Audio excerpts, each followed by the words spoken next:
Welcome to Press Box on the Disability Channel platform. I'm your host, Jay Stoyan. And I'm Josh Rimmer. Welcome, fans. We're really excited today as this is our debut show. We're taking over for Sidelines. Josh is making his debut on our show. We're actually going to be bringing in Dave Evans from the USA. He's going to be part of our team.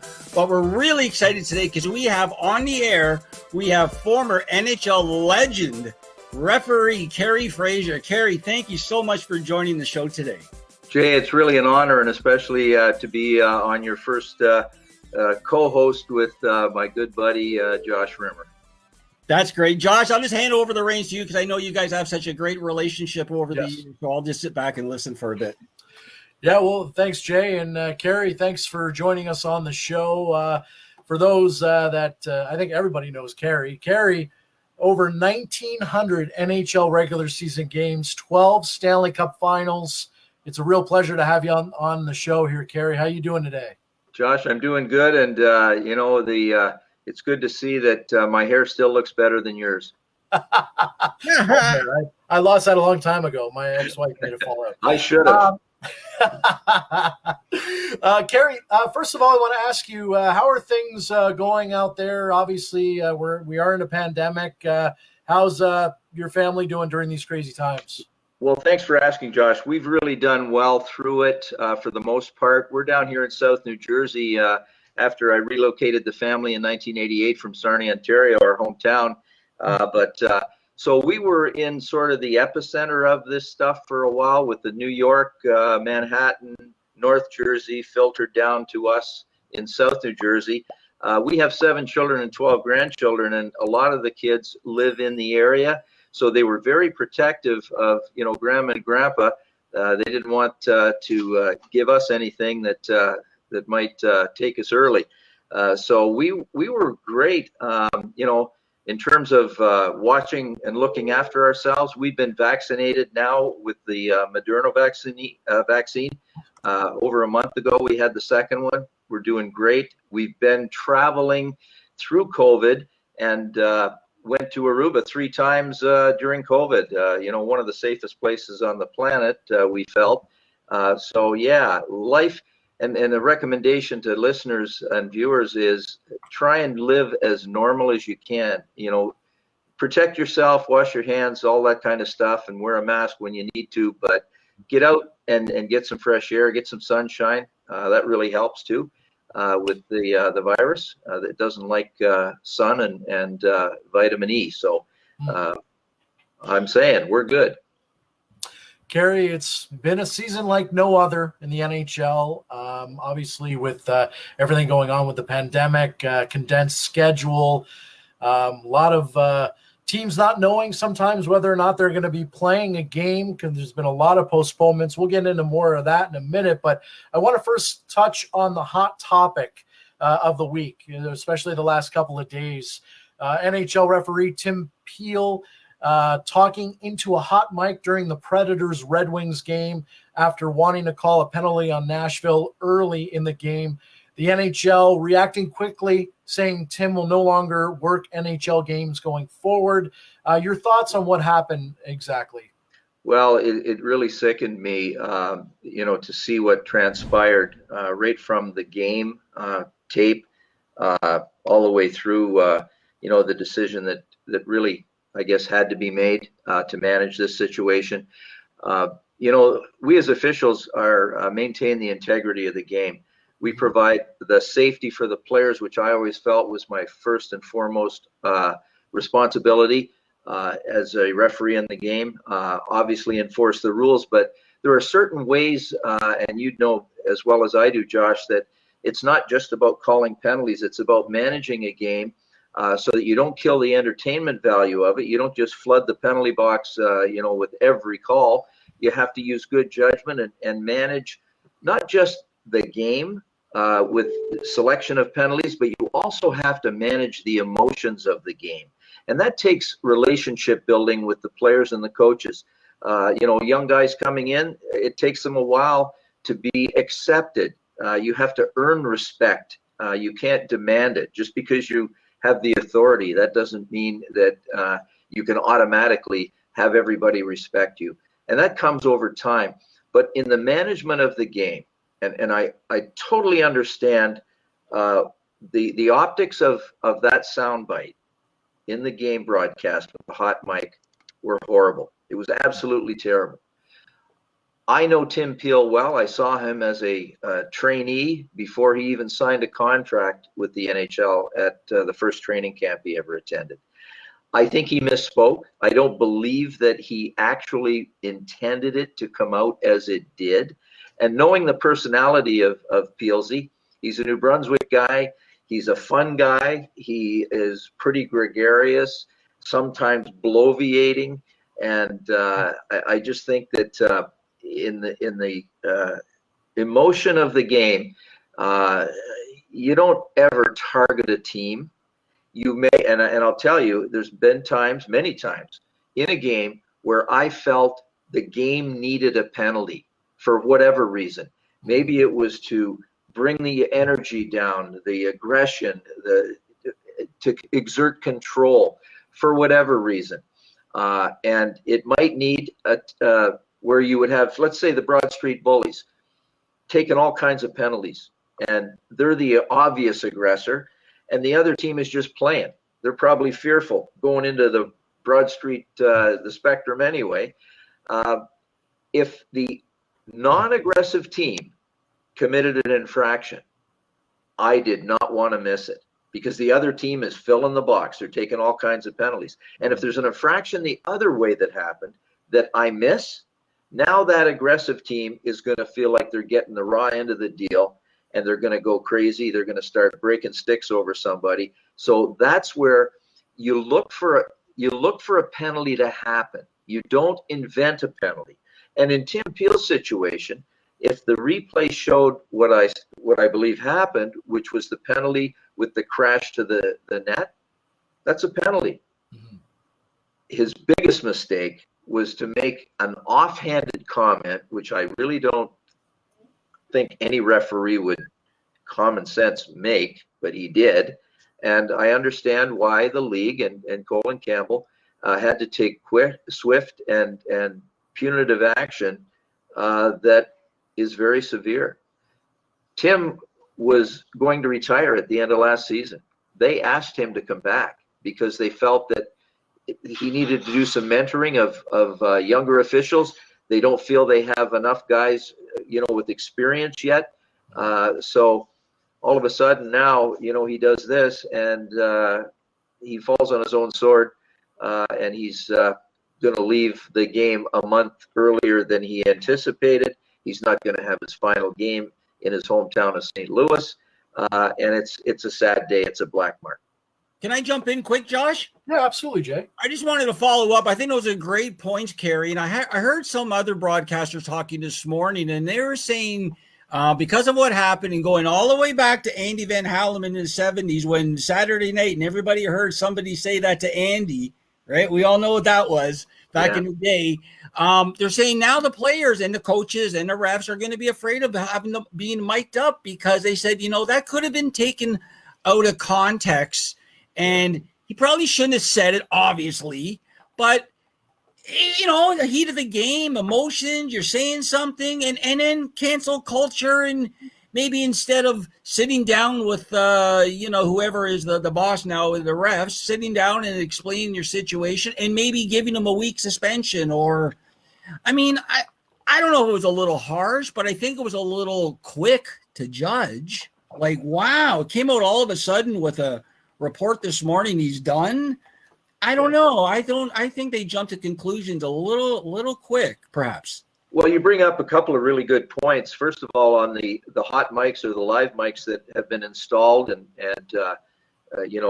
Josh's dad, Jeff, broadcaster, long time. The sound bites around the rink, and especially during the bubble and COVID that we had to deal with, they wanted to create some sensation where the fans felt like they were there, and play the sound bites over the speaker so the players feel like there's crowd noise. They had to be creative, and I understand that. But as far as microphones go, I'll tell you, there has to be some place on the ice that players and officials can speak freely.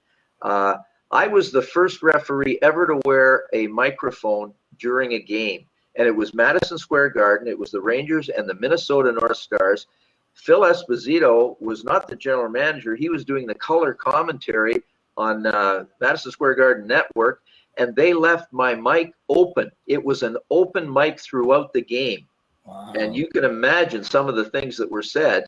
It was the first time that fans and the media had ever been taken to live action on the ice in an NHL game. And it lit up, the switchboards in all kinds of cities. David Letterman had a clip from it on, his show. So the next time that they did it, again, it was with me, and they brought the mic in and out as they needed for sort of replay benefit. I think that the hot mics and the live mics around the rink now, it certainly will create some angst for the officials. That they're going to have their hands over their mouth. They're going to be very careful. They're going to whisper in each other's ear. I just think that the league has to manage it better. Why would they have an open mic anyway during a stoppage of play? Somebody, and in broadcasting, there's somebody behind the scenes in that building on a switchboard, and they're bringing the mics in and up, just like when the referees click on their mic to announce a penalty. It has to become live and hot. And they can solve this. They can solve it, and I know they will. But to your point, when a player is given an in-person hearing, like Tom Wilson was just suspended for 7 games, he had an in-person hearing. It's going to be 5+, at least 5 for an in-person. I wonder if Tim Peel had an in-person hearing. I wonder if it was maybe a phone call, or was it come to the office?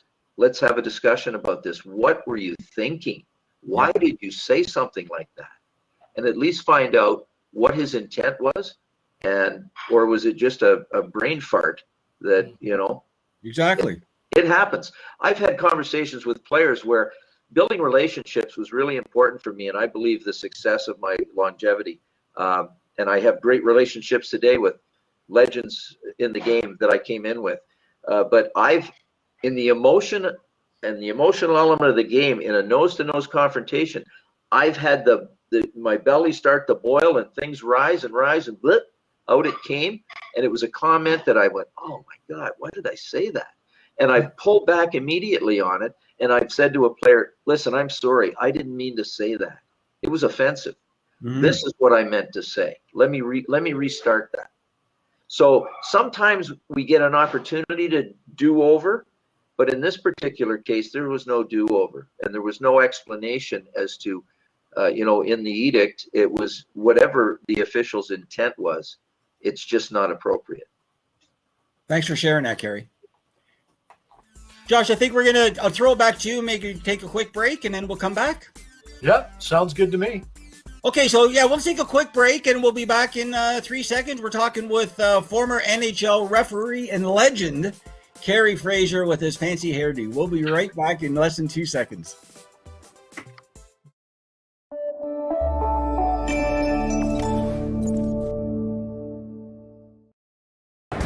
Hi, this is Dave Stevens for the Disability Channel. An inability to break out. I'm sitting by the door on the 2nd floor, losing my 7-year war. It's not an illusion, so why the exclusion? Yeah, it doesn't matter. It's about you.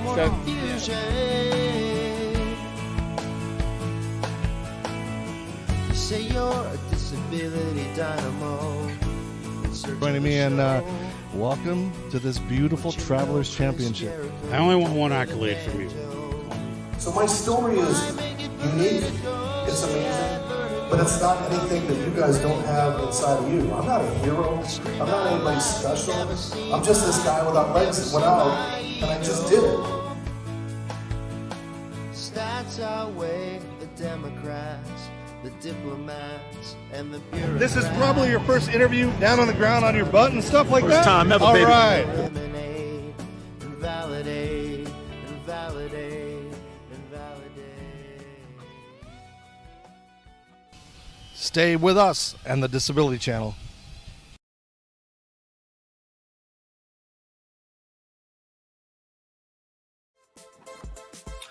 Welcome back. Josh Rimmer here with Jay Stoyan and joined by longtime NHL referee, senior referee Kerry Fraser. Kerry, we were talking about Tim Peel before we went to break. I was actually listening to the radio, satellite radio earlier today, and one of the stations was actually comparing Tim Donaghy with the NBA with what's going on with Tim Peel. You can't compare the two separate incidents that happen. Obviously, the Donaghy thing was a lot more severe than what happened with Tim Peel. But do you think this is something that is going to basically put a magnifying glass now on referees going forward? A lot of teams, players may be wondering in the back of their mind, is this a makeup call? Is this a call that I really deserved? Is the NHL? I know the NHL has always looked at calls, but I have a feeling maybe they're going to look at them even more now. Well, here's the progression of things. Let me recap it for you. Tim Donaghy, bad guy. I have friends in the NBA. This guy was a bad guy in their group at association meetings. Mm-hmm. He actually punched Joey Crawford in one of their OA meetings. Wow. And he was a bad guy. He gambled on games. Yes. There's that element, and we've had Rick Tocchet was suspended for a year with the the thing in New Jersey with the state policeman that had a gambling ring going, and the league has to be very protective. We were always counseled at training camp, right from the first camp I went to in 1972-73, first NHL officials camp. I was 19 years old, and we always had a representative from security come and counsel us about places we could go and not go. There was and I remember the name of it, Sansone's in Boston. It was a known gambler and bad guy bar, and we were told to stay away from there after games. There were people that were looking for inside information. I ride in a cab in a playoff one time, and the cabbie was saying, "Hey, what do you think? Who's going to win?"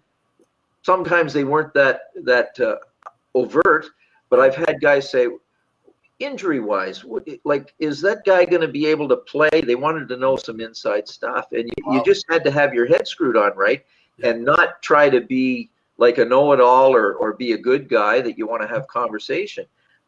So the Donaghy thing, when that happened, we were told we had to sign an agreement at training camp that year that we wouldn't go into a gambling establishment, a casino. Wow. Even if my wife liked to go to Atlantic City, I would not. I'd sit outside. I'd read a book. First of all, I don't like to gamble. Yeah. I hate to lose at anything, but I wouldn't go in. And even to the point of having dinner in the place. I mean, these people see it. It was sort of off limits. Now it's changed. There's gaming. There's the league has got a team in Las Vegas. Mm-hmm. Awesome, successful, exciting, and Las Vegas is a great city to go to, whether you gamble or you don't. Yeah. But that's been the change in the transition. Now all of a sudden we're back revisiting whether a referee would be gambling on games, and I think it's sad. I can absolutely tell you it doesn't happen in the National Hockey League. I know the personnel. I know Tim Peel well, and there's absolutely no way that is even a question.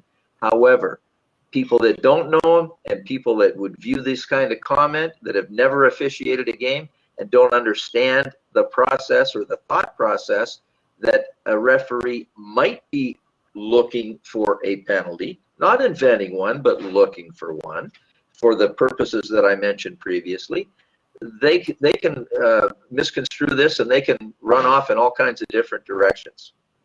So let me move things forward here. I want to talk to you, Kerry, about obviously the big day. Back in '93. I have a lot. We're a huge Leaf home. We're a huge Leaf city. I got thousands and thousands that are diehard Leaf fans. I know Josh isn't, so this is good. So I just want to ask you a couple of things. And one of the things I wanted to ask you is, what were you thinking on the drive home in your car after that night?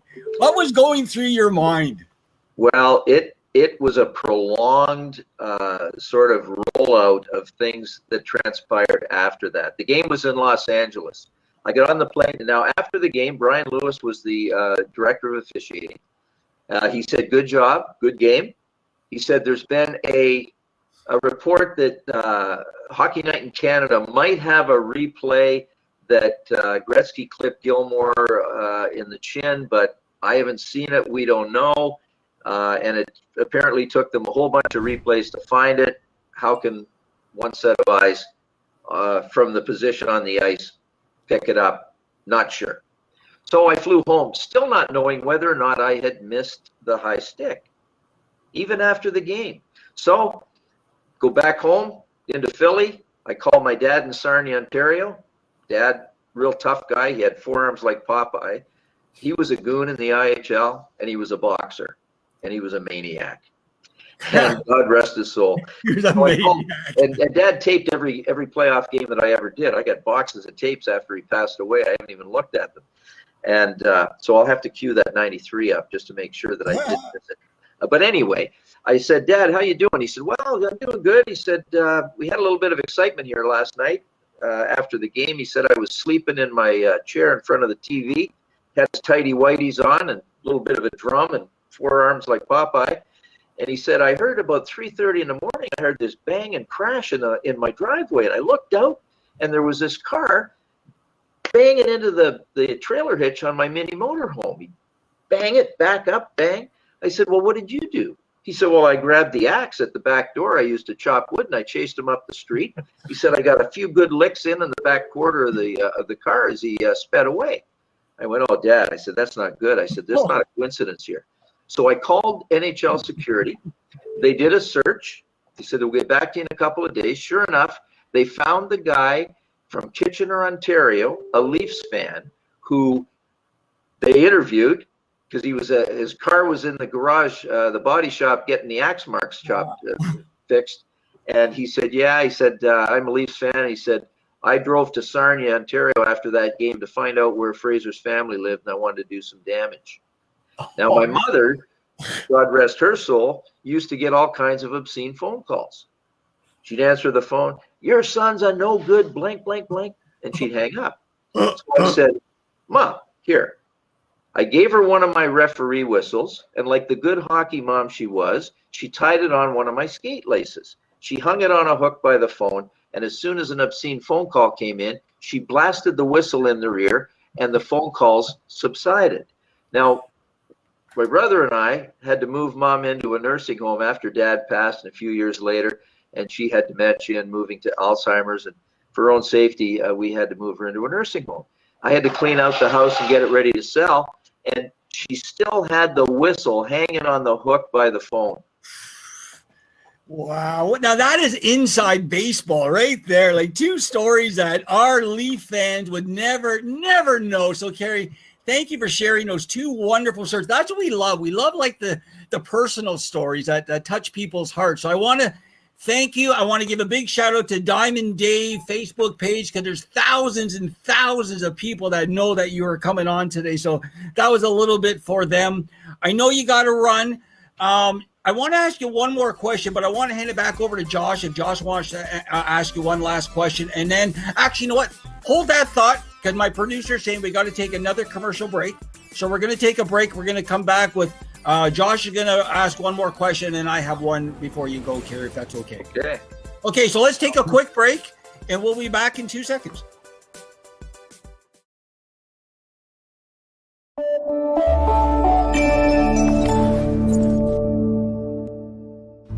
Hello world, it is Unstoppable Tracy with the Disability Channel inviting you to subscribe and watch live on Roku TV, on YouTube, on Restream, and also listen in Wisconsin Radio, Dave Stevens, all around the world. And on top of all of this, really proud to announce that we now also have a mobile app. So you can download for free, watch Roku TV for free, and the mobile app is free too from Google Drive. Be sure to download it and have it at your fingertips at all times. There's a job platform, and there's a live chat feature, and there's the TV feature with Roku TV, and there's also the social media channels. Take care, folks. Bye for now.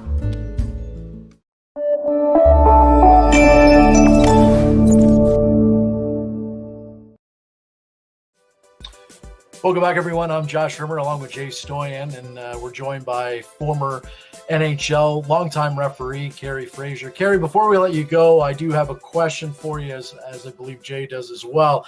I want to get your thoughts on what's going on this year. Obviously, it's a weird year. We talked about that already. What are your thoughts on the condensed schedule and the way the league is aligned the teams? Obviously, in Canada, only the Canadian teams can play each other because of what's going on and, quarantine and all that jazz. What's your thoughts this year on what the NHL has done with the schedule and the alignment?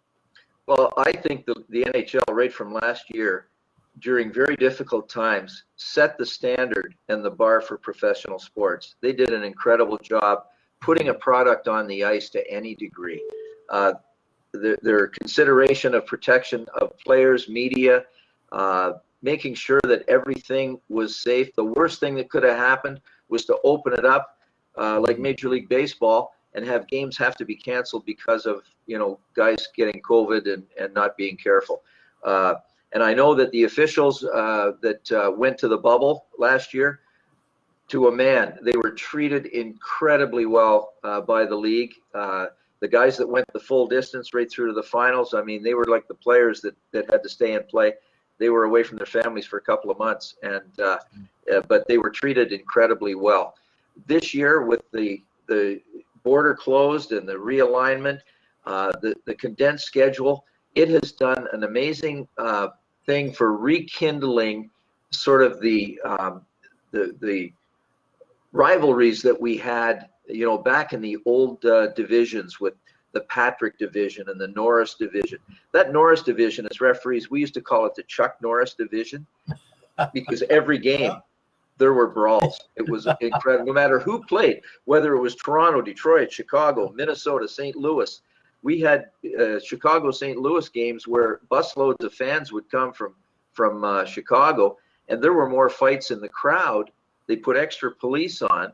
One game, there's a brawl going on, and I'm standing, and the game stopped. We're standing watching the police, and they're clubbing people and dragging them out. And I'm standing beside Brian Sutter, captain of the Blues at the time. And Sudsy goes, "Man, look at that guy up there. He is really giving it to that other guy. We got to get our scout up there and see if he'll sign a participation contract." That's so funny. Incredible. Wow. I'd like to ask one last question, Kerry. As our family personally, we have a strong connection to the referee world, as my dad was a Toronto Marley, had involvement through the NHL, but he was the industrial chief referee for the GTA for 50 years, retiring when he was 75. Wow. So before, and I asked him today, actually, I said, "Hey, I'm interviewing Kerry Fraser," and he remembered exactly who you were from the Gretzky and Gilmore game. But I just want to share that we are a very high respect for referees, as my dad's referee's partner in the O before way back was John D'Amico. Oh, sure. It was John and Big George. They called my dad Big George. He's 6'4". So it was John, and John went and wanted my dad to go, but my dad had a family. So I wanted to ask, before we let you go, is there one piece of advice if somebody out there, a young person, lady or gentleman, obviously has, hockey aspirations, but, things happen. So maybe they want to change course and they want to get into the referee world. What piece of advice would you give to them? Well, a couple of things. Play the game to the highest level that you're capable of. I believe that knowing the game and understanding the game from a player's perspective is really important once you put on the stripes. And while you're playing to whatever level you can achieve, start officiating. Start, put on the stripes. You're going to get extra ice time. It's going to help you with your skating. You don't have a stick in your hand, so it's good for your balance. But also, you come to a better understanding of what that role is within the game. And the officials, all of a sudden, when you're a player that becomes an official, and instead of you being the guy that's criticizing the officials, you're the one being criticized. You have to have humility, but you have to have a strong presence as well. And I can tell you guys that when I dropped the stick after playing Junior A, I was the captain of the Sarnia team in the Southern Junior A League. I was a good little player. As of playing for my dad for 3 years in AAA midget and winning Ontario championships, we had 5 guys off our team go on to the NHL and play. We had a great team. But I was the guy that he taught how to fight in our kitchen. I was a lefty, I had fast hands, and I wasn't afraid. And so when it was time to do anything, and Bob Neely, first draft pick of the Toronto Maple Leafs, was on our team. Wow. Big Bob. I mean, number three, Bob Neely. There you go. And he was a great guy, great player with us. But when somebody had to be taken care of, I got the tap on the shoulder. And I was always, and Rick Kehoe played for Windsor against us, and he got 5 goals in the first game of a playoff series. My dad said, okay, from now on, you got this Kehoe guy. I want you to take him right to the bench, and if you have to, go sit beside him on their team bench. I don't want you to leave him. And we shut him down. We win the series. Played against Bob Gainey in Peterborough for the All-Ontario Championships. So once I left the game as a referee and as a player, I had to focus on a whole transition. And here's a lesson I learned, guys, and this is really a great story. My first encounter with Wayne Gretzky in the NHL, and we're rookies, and it was in Northlands Coliseum early that season, my first up in 1980, and Wayne, on the opening faceoff, 5 seconds later, took a dive. And before he hit the ice, his head is turned, and he's looking to see if I'm going to raise my arm. Now, type A personality, little man syndrome, chip on the shoulder. It took over as he drew the crowd against me, and in my head, I didn't say it in a hot mic, but I went, okay, buddy, you're going to play the rest of this game on your knees. I'm not going to call a thing on you tonight. I'll teach you a lesson. How's that one? Wow. Is that as bad as Tim Peel's comment? Now, here's what happened. Philadelphia Flyers, Broad Street Bullies, Bobby Clark are playing. The Flyers are up by 1 goal with 1.5 minutes left in the game. Obviously, Oilers with those young gun stars, power play, best option, right? Pelly Lindbergh caught the puck. I blew the whistle, stopped the play.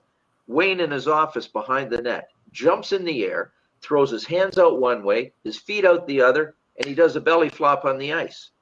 Bobby Clark skated over to him with no teeth in his head. He said, "Laughing baby." I skated over. I said, "Wayne, what are you doing?" I said, "There wasn't a guy within 15 feet of you."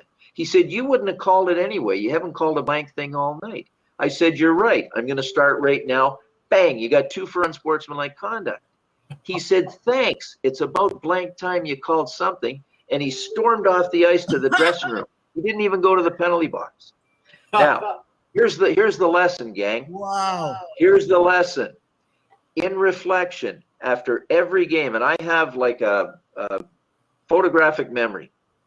You can tell me a play other than the one I didn't see, and I can recall it and tell you exactly what happened. After that game, I went back to my hotel, and I had a replay.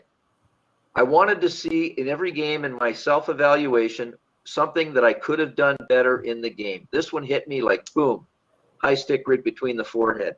And I knew that I had to be better. I compromised getting involved emotionally with the player and trying to show him.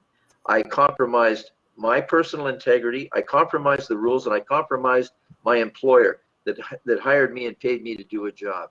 And I had to be better. And why was it that I acted like that? It was because of the inherent things that I acquired in my upbringing, my environment, my fights in the schoolyard, my playing for my dad and onto the junior level. And while it served me well as a little man in a big man's game as a player, it was going to cause me to fail. So I recognized my deficiencies, and I had to work at correcting them and not let them reflex, as they often do whenever we're under pressure or stress. And that, for me, was the turning point in my career. I would have failed had I not recognized what I needed to do better. Wow. Thanks for sharing that, Kerry. That's amazing. So, Josh, take it away. And I want to thank Kerry for being on the show today. Kerry, it's a wealth of stories. Come back anytime. This is great. I'm sure you have thousands of them. I'll tell you, I'm always available for you guys. This is great stuff. And the story I just told, it transfers to any occupation. Every one of us in any field of endeavor can learn from not only our mistakes, but we have to recognize the things about us. Everybody practices the things they do well, right? You go on the rink, you turn to the right. That's where everybody goes. They can't turn left. Practice and understand the deficiencies that each one of us have. And I'll tell you, when I learned and understood that referees make mistakes because we're human and there's no perfect, and I don't always have to be right. When a player came up to me and said, I think you blew that, if I felt I did, I'd say, you know what, I think you're right. I'm sorry. That was a bad call. Mm. Kerry, thank you so much. Really appreciate you joining us today. We'll definitely catch up and do this again soon. Okay, guys. Be well. Be safe, everybody. Be healthy. Thank you, Kerry. Thank you, Kerry. Okay, so we're going to take a quick commercial break. We had on with us NHL former legend referee Kerry Fraser. We have on our debut Josh Rimmer. Josh, thanks for coming today. I know you got to run. We're going to take a quick commercial break, and we're going to come back with Matt Roberto. He's from My Custom Chair, so stay tuned. Thanks for tuning in. We'll be back in less than 2 seconds. Bye, everybody.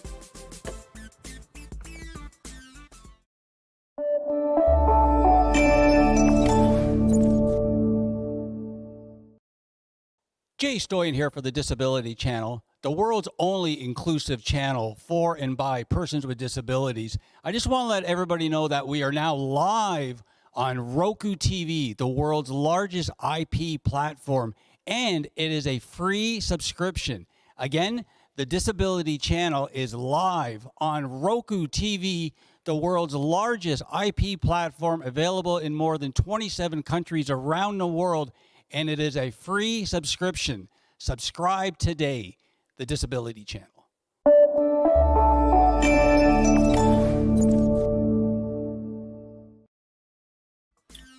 Okay, so I think we have Matt Roberto on the line, and Josh is gone, and our legendary referee guest, Kerry Fraser's gone. Matt, thanks for being on the show today. Can you hear me and everything? Are we okay?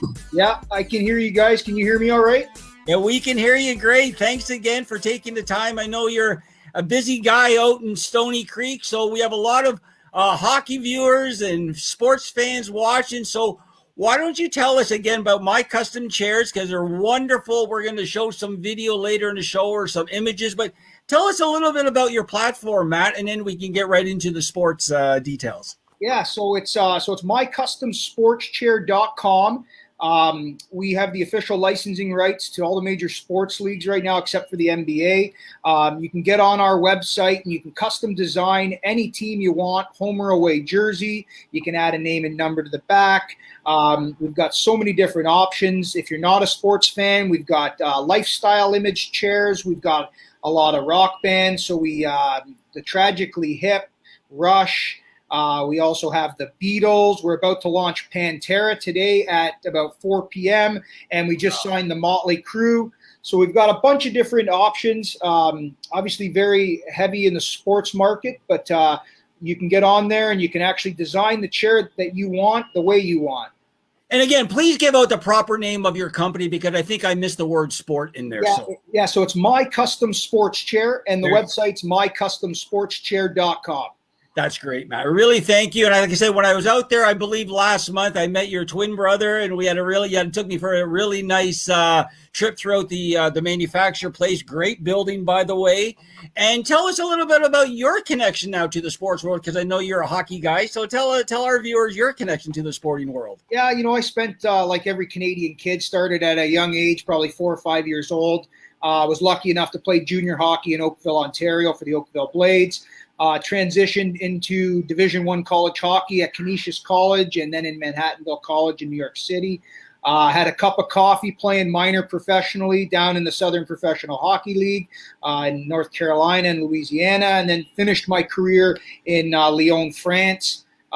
Coached after that, for a while, became a teacher and coached hockey for about 4 years before we started my custom sports chair back in 2015. So basically been around the sport my entire life. Transitioned into a sports licensed business, which was a perfect fit for myself and our team members here. So just been around it for a long time. And what lessons do you think you brought from your sporting career to the business career and sort of transitions into sports? Because even though you do chairs, it's all, it's sports related. So give us a little bit of like, what have you taken from your sporting career into your business career? Yeah, I think in sports, you've got, there's the accountability factor. You've got a team of guys who, count on each other. So I think, it transitions into the business world, the same way where, if you're not pulling your weight, you're hurting your team. So I think, just by being a high level athlete, and I'm sure every high level athlete would agree, it's accountability, it's time management, it's making sure you're doing things the right way. It's treating people with respect because, it goes a long way. Everybody knows each other in the hockey world and the sports world to say that. But, just basically going, one day at a time, trying to always better yourself, better your company, help your employees, help your customers, and just being a good person, basically, just treating people with respect is the key thing. Well, that's great, Matt. We're here with the owner now of My Custom Sports Chair, Matt Roberto, along with his twin brother. I know, and we met through a mutual friend, and one of the things that our mutual friend told me is that your platform really likes to support the community. You guys give back when you can. And I know you're involved with some sort of different angles, including the veterans a little bit. So can you share a little bit, because our platform is also a big supporter of veterans and the community. So we're really aligned, but you tell me about your giving back now. Yeah, so we've done a few different things over the course of 6 years. We partnered up with Tim Hortons Children's Foundation. So we've done a lot of events with them in the past where, we've been able to donate some chairs and create awareness for the Tim Hortons Camp Day. And, we work with the veterans. We've launched a partnership with Operation Hat Trick, which gives back to veterans in the United States and across North America. So that's pretty cool. We've done a whole camo collection with different camo designs that they've posted on their website, and we are currently selling on our platform as well. And then just, lots of community stuff. Local sports organizations reach out and we help them with fundraising programs. We're going to do something with some of the guys at TSN and Sportsnet. They're doing a marathon to conquer COVID. So we're going to be, working on getting a couple chairs out to them where they can auction them off at the end of the event and just help raise funds for good causes. And, there's so much out there and so many people that are in need. So when we can help, we're more than happy to extend the olive branch and really help people out. Yeah, especially now with COVID and everything. So let's get back a little bit to the license of your chairs now, because they're fantastic quality. They look good. They're really heavy, which is a good thing, right? And you were talking before, they last. So in order to put all those logos, obviously you have to get all the license. You just can't willy-nilly do that, right? So take us through a little bit of process quickly of how did that happen? Wow, that's a pretty big door opener. Yeah, my the president of the company and my good buddy Ricky Walton is the one who kind of spearheaded this and brought myself and my brother on board.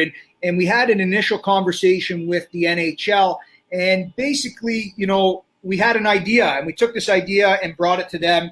They love the durability of the chairs. Nobody in the business of outdoor patio furniture was ever doing anything like this. So the unique aspect of our chairs was a huge selling feature to the NHL. And we've created a very strong partnership with the NHL, and we do multiple events. We were at the outdoor game. Our chairs were out there being displayed. We've done Winter Classics, and we've done a bunch of different fun things with the NHL. So tremendous partnership with them. And then slowly after that, some of the corporate stuff started coming around. Molson Canadian saw the brand and wanted to get involved for beer branded chairs for bars and restaurants and patios. And then we slowly started working with all the other leagues, the NFL, MLB, NCAA. now like the bands and stuff. So, you know, we've got a wide variety of different chairs and different leagues. So we literally have something for everybody. And if you don't see it on our website, then we offer custom options as well. So, you know, if you want to get a cool family portrait on a chair, we can implement that into our process. Corporately, if you're a small business or large corporate client, I mean, we can bring your brand to life. And we've got some new complimentary products as well. So we've got a new mini chair, end tables, footstools. Those are both selling well. So basically, we have something for everyone. And you have music too, right? You do the music stuff too. Music's huge. Like we just launched a deal with, like I said, the Beatles just launched last week. With Pantera's launching today. We've just launched a deal with the Motley Crue, which is really cool. You know, dealing with some of these guys. These guys are legends, and we're doing album covers, some of their favorite album covers of all time. So we're really excited to bring that to the fan base. Well, that's really great, man. And I know you guys are in a great location out in Stony Creek. I love the whole Hamilton, Niagara area, so I think it's great. Your manufacturer's great. If people want to find out more information regarding your company and your website, where could they go, Matt? So go to mycustomsportschair.com. When you get there, you've got options. You can browse through all of our leagues. If you've got a question, just hit the contact us section and ask your question. Give us a call. All of the information's on there. One other thing I really want to hammer home is we are 100% Canadian made and manufactured. We employ over 25 people here in our facility at Stony Creek. Proud of that. That's the way it's going to stay. You know, the product quality, like you said, 50-pound chair. They fold up for storage and portability. These things are the real deal, whether it's in the backyard, on the dock, or the man cave, or if you want to spruce up an in-store display as a corporate client, we've done a ton of that as well.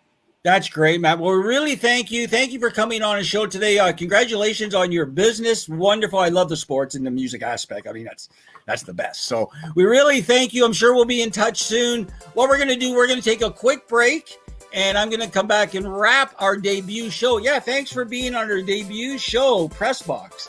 So we're really excited. You and Kerry Fraser are our two guests, so it was wonderful. So thanks again, Matt. We're going to take a quick break, and we'll be back in 2 seconds. All right, sounds good.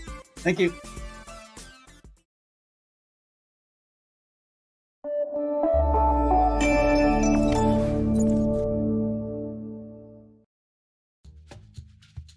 Are you currently on the Ontario Disability Support Program? If you're interested in social media marketing, TV production, podcasting, and or getting off assistance, contact Jay Stoyan at 647-339-6847 or jay@thedisabilitychannel.ca. The Disability Channel, showcasing abilities.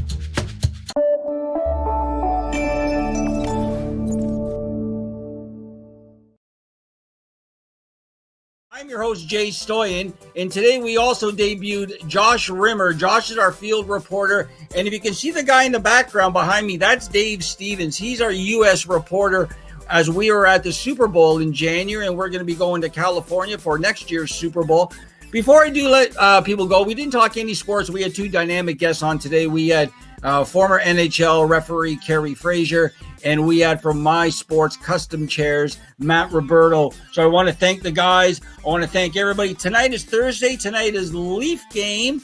We have Josh Campbell taking the nets as Anderson's going to be out for, I think, a week to 10 days. But, you know, I think he needs a rest.